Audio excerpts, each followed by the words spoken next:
Okay, welcome everybody here to the Mayo Campus here in Castlebar. Delighted you could all be here or follow online. We're delighted to have Mick Finnegan here to talk to us today. Just before we get started, just wanted to highlight, you'll see on your screen for anybody following online that we have a list of supports that you can find in GMIT.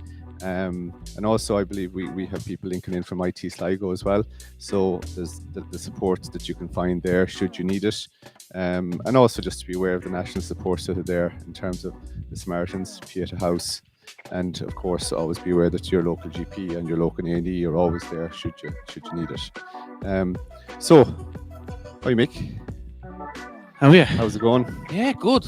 Great to have you here. Thanks for having me. You made it west, okay? You did? I did. I was panicked this morning and thought I was going to miss the train. I was running like a mad joke up through Euston Station.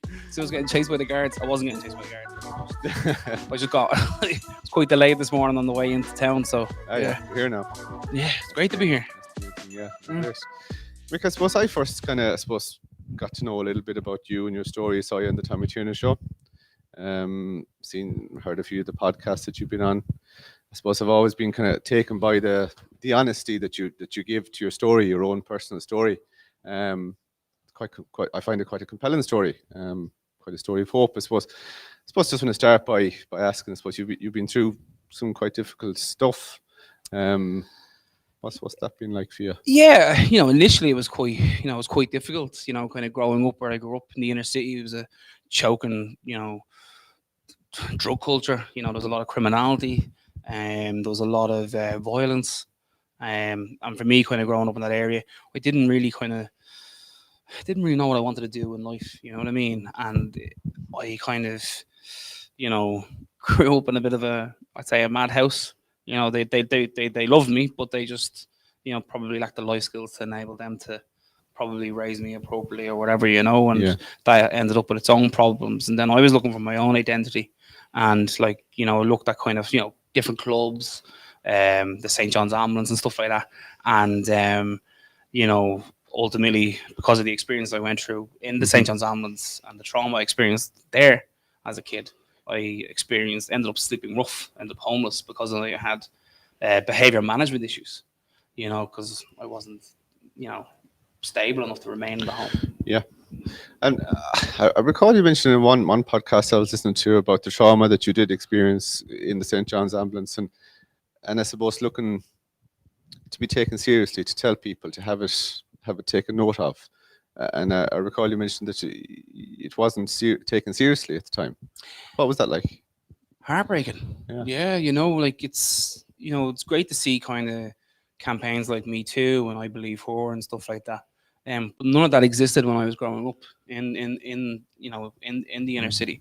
And these campaigns are only relatively new. It's only the last couple of years that we've become kind of emotionally aware and emotionally intelligent enough to kind of go, actually, hang on a second, you need to respect my boundaries. This is wrong. And if someone does disclose something, you do believe them. Do you know what I mean? Because it takes a lot to kind of put yourself in a vulnerable situation to go, this happened to me. Yeah. Do you know what I mean? And for me as a child, when I disclosed, I disclosed to the guards, the John's Ambulance, even my parents. Nobody believed me. Nobody. And, it was such a, looking back on it, was horrible. Yeah. Such a horrible experience, and one of the reasons why I talk so openly about the experiences I've gone through, because there's no shame in what's happened to you, because at the end of the day, you're a survivor. You know what I mean? You've done nothing wrong. Yeah. And there's support there if you need it. Yeah. You just have to open yourself up and, contact the relevant authorities. Like our police service has professionalized even more so now. You've got the National Divisional Protective Services Unit who specialize in investigating, those types of crimes. Yeah. Whereas previously, my experience when I disclosed to a member of the guards, it was this fella in his 50s who was really uncomfortable and was kind of struggling with me being quite open and honest about what was happening to me as a child. Talking quite openly about being sexually abused and raped as a kid. Yeah. So there was a lot of kind of, awkwardness around that. Whereas the guards now, they have that level of training, specialist training to, provide support for survivors. Yeah. You know, and ultimately to secure that conviction. And something about just actually being taken seriously when you disclose a vulnerability of something to that degree. Completely. Yeah. Yeah, completely. You know, it's not for my place to judge anybody, you know, like, or anyone for that matter. Someone does disclose something to you. You go, okay, I'm sorry you went through that. I believe you. What can I do to help you? Yeah. These are the supports that are available, but there's also special supports available. You know what I mean? So it's kind of having kind of those options available for when people do disclose. Yeah. You know, especially when it comes to kind of historical retrospective, you know, child sexual abuse. Yeah, absolutely. Yeah. And as things progressed, I suppose, as circumstances happened, you ended up being homeless for a period of time. Yeah, you know, sleeping rough in Dublin wasn't easy, especially then. You know, there was the heroin epidemic, there was beds, you know, there was no under 18 service. You know, Focus Ireland that eventually established one, and I got a bed through a woman called Rose Rooney, who really kind of, you know, as a young lad, I remember she met me outside St. Patrick's Cathedral. Yeah. I had my sleeping bag and a plastic bag full of me belongings, which consisted of a couple of t-shirts and a spare pair of jocks. Yeah. Do you know what I mean? That was literally, you know, all I had. And she literally kind of, you know, helped me kind of initially. She was the first point of contact I had before I kind of ended up navigating my way through homeless services in Dublin, which it wasn't a nice experience, you know. There was a word that I recall you saying on the podcast I listened to about your experience of homelessness that you mentioned. That was loneliness. Yeah. Well, I didn't use drugs and I wasn't drinking, Yeah. so you know, there wasn't a peer group I could like hang around with.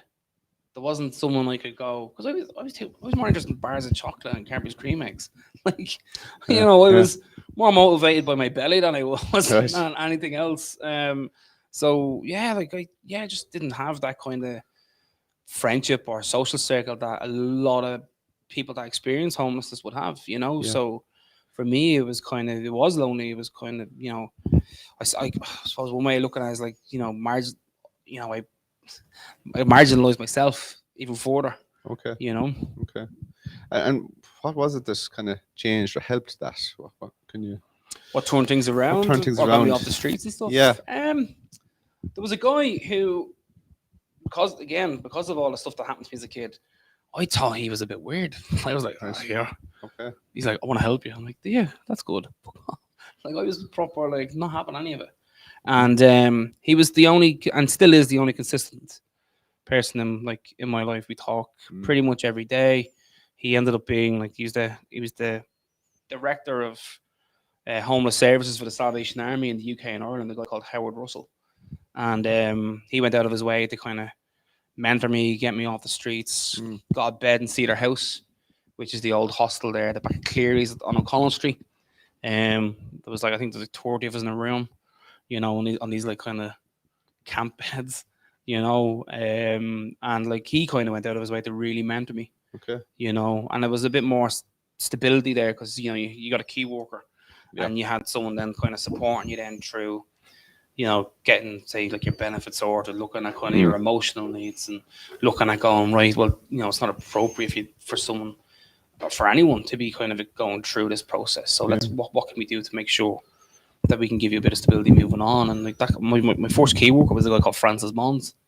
Do you know what I mean? And like he just, you know, when I was a little shit, like I was like, yeah, I'm gonna, didn't do anything I was told.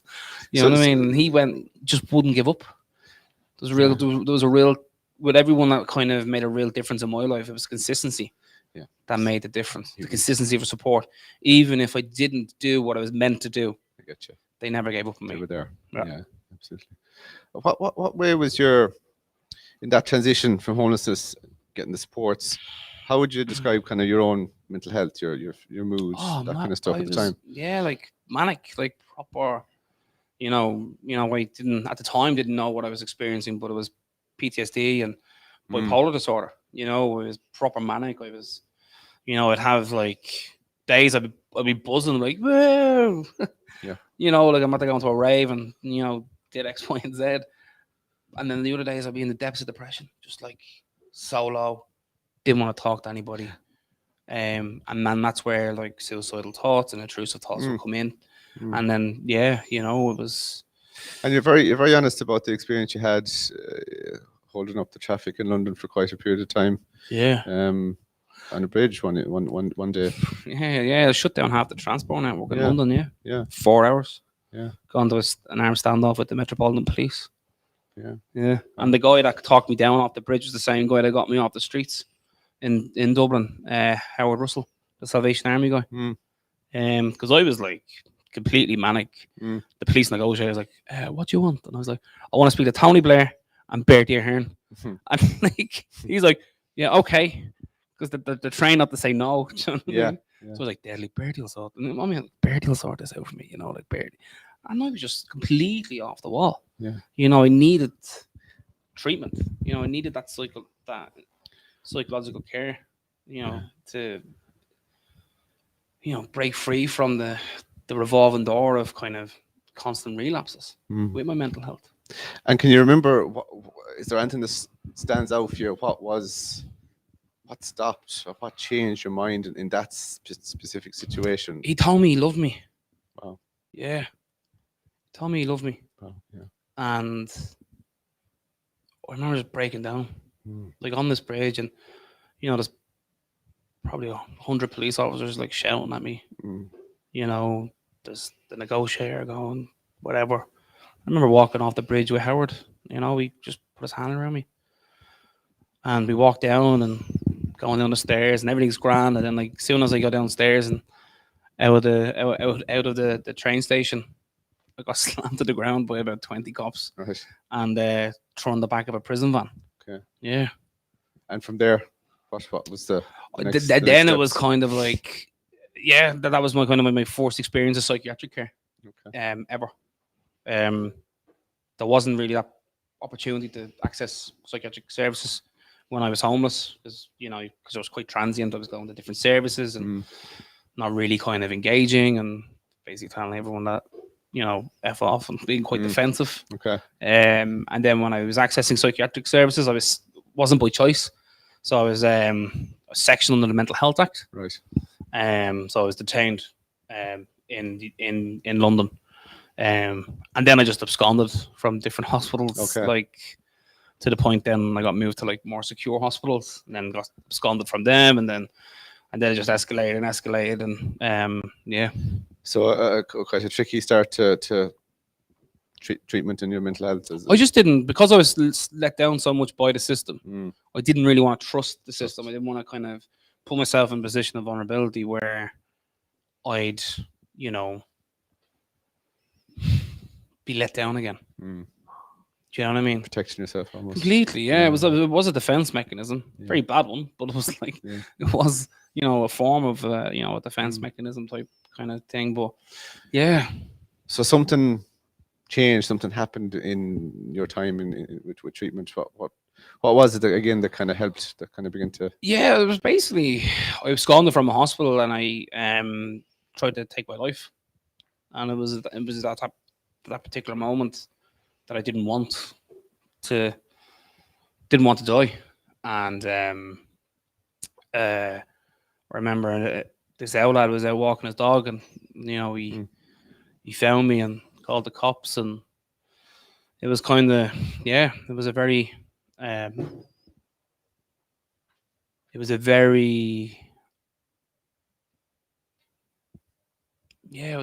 surreal moment, you know, being in that situation. Yeah. You know, because he effectively, you know, saved my life, and you know, then I ended up excuse me, accessing services and going through the process then, you know, and then kind of working on myself, and, you know, normally, like, I'd be like, psychiatrists would be like, take your meds, and I'm like, you take your and then I'd get IM'd and thrown into seclusion because I'd be non-compliant. You know. What was it like to get the diagnosis? That took some time to come. You know, a couple of years, actually, 3 or 4 years for that to come through, from just accessing services and then engaging with the process, and kind of meeting with kind of the psychiatrist, the psychologist, engaging with the community mental health team when I was discharged from hospital. And then when that came, kind of really kind of gave me a better understanding of myself. That there was a reason why I was behaving the way I was behaving, or there was a reason why I was experiencing the feelings that I was experiencing, and What were the diagnoses that you got? bipolar and PTSD. Yeah. Okay. Yeah. Okay, yeah. Yeah. So bipolar. What was that for you? What was? Initially I didn't want to kind of believe it, because I always thought people with bipolar were like, again, the stigmatizing kind of attitudes that society have, towards people who have diagnosis. Yeah. It's kind of, oh, gee, don't be going over there to your man. He's being bipolar, bit mental, that fella. Do you know what I mean? He does this, and they say a lot of kind of stigmatizing language, and I didn't want to kind of accept it initially. And then I was, after like my third time in hospital, fourth time being detained, I started, just engaged in the process. Really got involved in the talking therapies. Did a lot of CBT. Okay. A lot of motivational interviewing. Okay. Really, and also kind of just exploring my own trauma. Mm. The trauma, kind of the stuff that I went through as a kid, and Yeah. homelessness, the sexual abuse. Rejection. All that stuff that you kind of. Big process. Yeah, completely. But Yeah. the only way you can kind of deal with that, and there isn't like a magic switch. Like, it doesn't matter what tablets people put you on, unless you take personal responsibility for your actions, the behaviors that you're going to have are still going to keep repeating themselves. Do you know what I mean? So it sounds like you faced into it. I had to. Yeah. I had to. Yeah. Yeah. Yeah. And the movement of recovery and coming out the other side. And there was different roles that you've taken up. Yeah, like it wasn't plain sailing. So like when I got discharged from hospital, I tried to get a job back in kind of, because I've always worked in health and social care. So before I moved to London and stuff like that, I would have worked with Peter McFerry and various different kind of assertive outreach roles, drug outreach, all that type of stuff. And when I was working in London, I was working with as a drug outreach worker and homeless. In homeless services and stuff, and I thought maybe I could go back into that job, but because my suicide attempt made the national press, and I was being pursued by the Crown Prosecution Service because I shut down the Transport Network, and Transport for London wanted £24,000, loss of earnings, trespassing. What was the other one? There was loads of charges, like to the point where nobody would give me a job. Yeah. No one would, and I was in the job centre in London, and the woman there, she's like, would you not go home? And like, she handed me like a little travel kind of warrant type thing. Like, it's basically a free ticket to go back to Dublin, bus ticket, and I said, no, you can stick it, Yeah. And I was coming out of the job centre, and there was two blokes there with a camera crew, and they were like recruiting participants for a reality TV program called School of Hard Knocks on Sky Sports. Yeah. No, we didn't know who they were at the time, but they were Scott Quinnell and Will Greenwood. If you know anything about rugby, like these lads, Big like names, Will, yeah, like Will Greenwood won the World Cup for England, and Scott Quinnell captained the Welsh team and was a British and Irish Lion, and it was lost on me because I'm from Dalton's Barn, and you know what I mean. I grew up in the inner city in Dublin. It's not exactly the rugby hotbed of Ireland. D4, like they probably would have loved it, but it was lost on me completely. And they said, "Do you want to play a bit of rugby?" And I was like, "Grew up, nah, grew up out of that." And I kept walking, and then he says, "We'll get you a job at the end of it." And I was like, "What?" Happy days. So, and then all I had to do was like learn how to play rugby for 16 weeks full time as a athlete. Now I'm the furthest thing from an athlete, but it was a great experience, and which resulted in me getting a job at Saracens, working as a social inclusion coach, using my skills that I learned as a kind of in health and social care, and then using rugby as a tool to initiate behaviour change as a kind of a crime diversion project. Working with various different kind of gangs in London, and different socioeconomically deprived areas. I love the fact that You definitely didn't give those guys an ego boost anyway. You brought them right down to earth. I hadn't a clue who they were. I didn't have a clue who they were. Like, you know what I mean? Brilliant. Yeah. Yeah. I'm fascinated with another role that you had where you have been an advisor to the Royal College of Psychiatrists in the UK. Yeah, that was a weird one. Yeah. So I worked with rugby for a few years, you know, different clubs. I was at Saracens and London Irish and Scottish rugby, you know, as a rugby development officer and coach educator, teaching and coaching rugby and stuff like that. And then I moved to Belfast and I got a job working over in Belfast in a psychiatric intensive care unit as a peer support worker. And I was doing that for a while. And then I saw that the Royal College of Psychiatrists were looking for national advisors, particularly people with lived experience. And I thought, you know what, I'll throw a CV in and I'll give it a go, see what the crack is like. Yeah. And then I got an email going like, yeah, you've been shortlisted for interview. Can you come to London Wednesday morning, 9 o'clock, or whatever it was? And I was like breaking it. I couldn't believe it. Yeah. And then went to the interview and at the Royal College of Psychiatrists in central London. And luckily I got offered the post. And I've done that for the last 3 years. You know, working with, you know, national clinical directors, going into different NHS trusts in the UK as part of the mental health safety improvement program, identifying kind of, you know, safety improvements, looking at, you know, restraint reduction, sexual safety, medication management, you know, in an inpatient environment, and using my own lived experience to kind of inform that process. How was it like sitting around the table at those meetings to start with? Oh, I was shitting it. Like, I'm not gonna lie. Like, I was like, I remember I went out and bought, like, I never had a tweed jacket before in my life.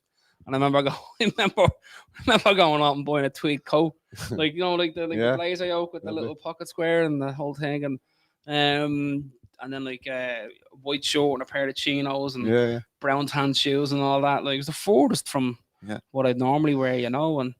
And first couple of meetings, I kept my mouth shut, you know. But I had a really good mentor there, you know. And she would put me in situations that weren't comfortable for me to talk about my experiences. I think she did it on purpose to kind of get me to kind of use my voice, because for them and the way it's done over in the UK, there was parity of esteem across the table. So it didn't matter if you were a psychiatrist or a peer support worker working as a national advisor. We got paid the same amount of money. Do you know what I mean? And that was where, you know, that's where the partnership came from. You know, everyone was treated the same. There was real equality there. So they listened to your experiences, and we did some really good work. Yeah. Like I went on, and, you know, from that I got appointed as part of an expert reference group, developing the competency framework, the national competency framework for peer support roles in England, for NHS England and NHS improvement.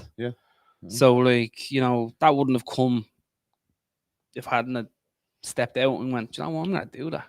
Going to get my voice heard here. And be a bit bold and kind of, you know, if you don't ask, you don't get. Yeah. And that's how that opportunity came around. So I was very, very lucky. Yeah, bit of luck, you know, like, I'll be honest, bit of luck. That helps, Yeah. Absolutely, yeah. So now, Trinity. Stop. How did that come about?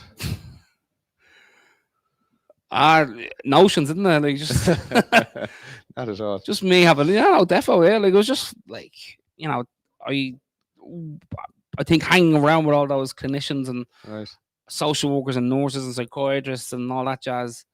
I wanted to be more than just the expert by experience. I wanted to be, you know, I wanted to have the academic background to underpin me knowledge, skills, and practice.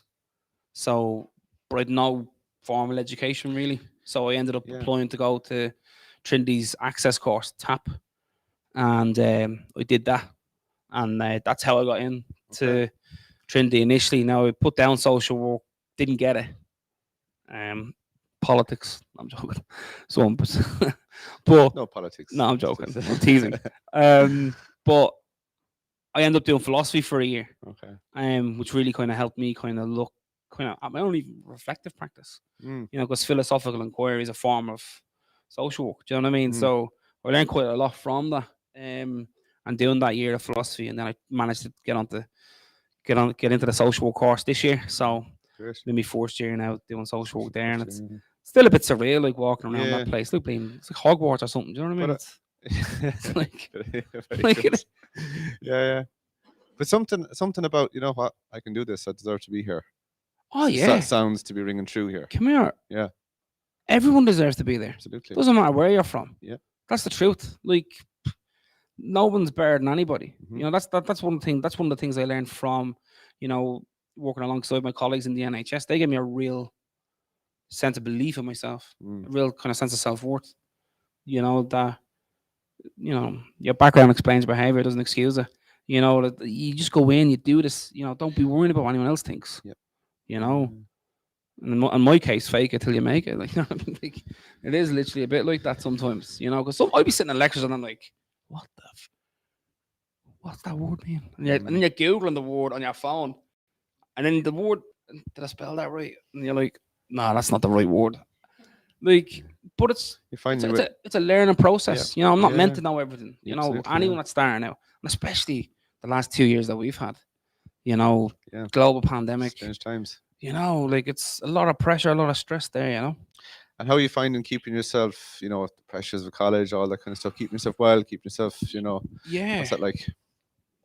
I'm very lucky that I ended up, when I was working in the NHS, I did a RAP course, Wellness Recovery Action Plan. Yeah. And then off the back of that, then I became a RAP facilitator. So I deliver RAP courses now. Okay. Very good.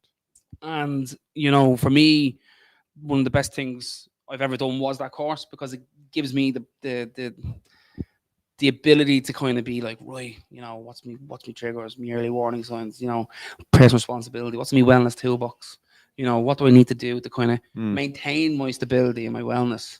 Do you know what I mean? To kind of ensure that, you know, I can keep doing the things I can do. And for me, that's been vital. And what I'd recommend anyone to do, if you get a chance, there's loads of RAP courses out there that a lot of them are funded. Actually, you can go and do them for free.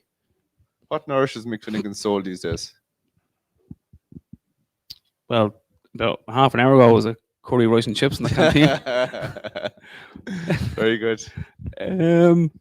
But yeah, no, I think, like, for me, you know, what I love doing is I like going for hikes and walks, and especially by the sea. You know, I find walking by the sea I find it quite therapeutic. You know, it's almost like getting your head washed with actually going in for a swim. You know what I mean? Although my mates keep calling swimming sea swimming. Like, I don't know how that kind of came about, because they're running around with dry robes on them and stuff like that, and I'm like, you all right? Relax there. It's just a jacket. Very good. Very good. But yeah, no, it's just getting out and about. You know, I think one of the big things for me is that helps me again is like talking about how I feel. You know, keeping in touch with loved ones. Again, that personal responsibility, accepting who I am, is a really big one. You know, and eating healthily. Yeah. You know, that kind of enables me to maintain my stability. Medications? Yeah, a few. Yeah. Do you want me to go into them? Like, you know, like. How do you find it? I know sometimes there can still be a stigma around medications. That kind of stuff still exists. Do you know what there is? And there is, you know, there can be kind of like, there is kind of like an anti-psychiatry movement. Well, to be honest, if I didn't have my meds, I would not be here. I would not be able to have a conversation, which is I wouldn't be able to jump on the train. Yeah. You know, I'd be still in my bed, feeling sorry for myself, thinking, oh, I hate my life. You know what I mean? I wouldn't be. So they're very I'm only speaking for myself now. Like, that's what I would be doing. You know, I wouldn't be, you know, the person I am now if it wasn't for the medication that I take. You know what I mean? Yeah. But it took a long time to get to that. You know what I mean? I remember being whacked on clozapine and you know, haloperidol and quite high doses of the stuff, where I was almost walking around like I was an extra on The Walking Dead. So it took a while. Do you know what I mean? Like, and you know, thankfully, you know, with the GP that I had and a very, very good psychiatrist, you know, we did explore, you know, my medication and how I could manage that more effectively, and kind of give me more of a more stability and more kind of independence. Yeah. So what's next? What are the hopes? What's the aspirations? Hopefully not get kicked out of college after today's interview. No joke. No, I just hope I can. Plan is to become a social worker. Okay. You know, I want to work in child protection, particularly. Yeah. I wouldn't mind working in social work education. Because I would bring a kind of unique professional perspective to that particular role. But yeah, no, ideally, you know, see how I get on with the degree, and if I do okay with that, then maybe pursue and push on with, you know, going into academia further. Yeah. That would be kind of Great. long-term goal, yeah. Yeah, great. Great. Might open it up to whoever's here. If there's any questions that people would like to ask, maybe if that's anyone have any questions, or if there's any questions that's coming in on social media, maybe.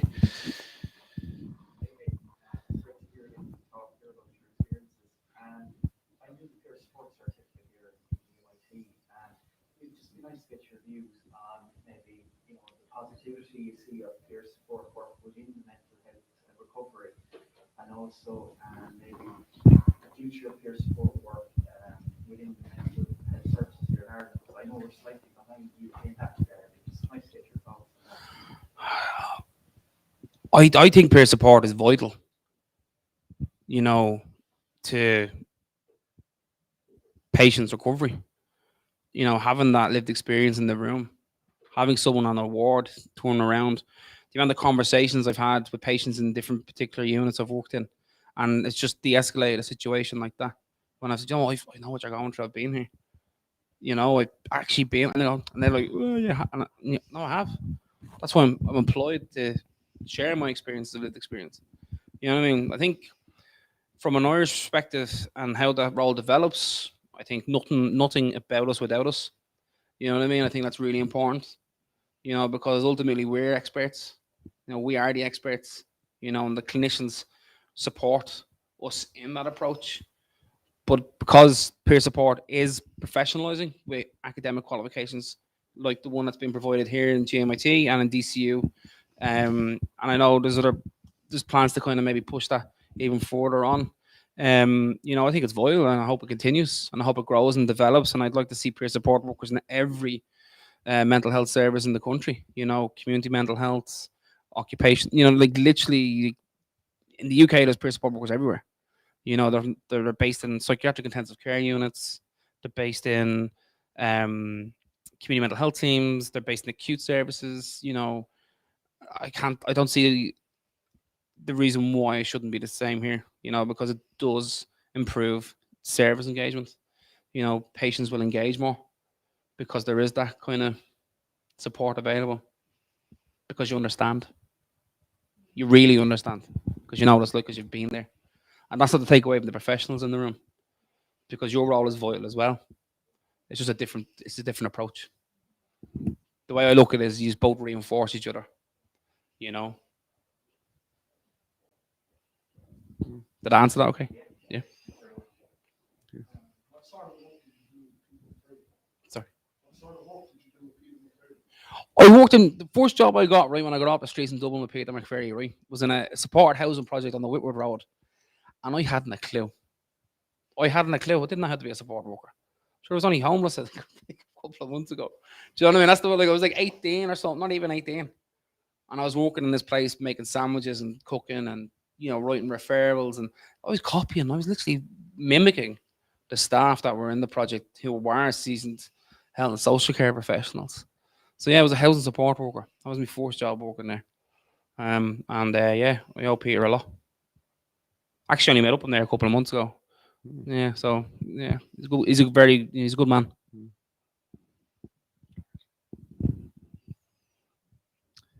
Any other questions there in the room? Just check with Ronan. Is there any questions coming in from online? There's one question here online, Mick, for you, which is, how did sport play, and especially the rugby, play in your recovery? Massive, yeah. Confidence gave me a lot of confidence. You know, keeping active for me is one of the pillars of my recovery.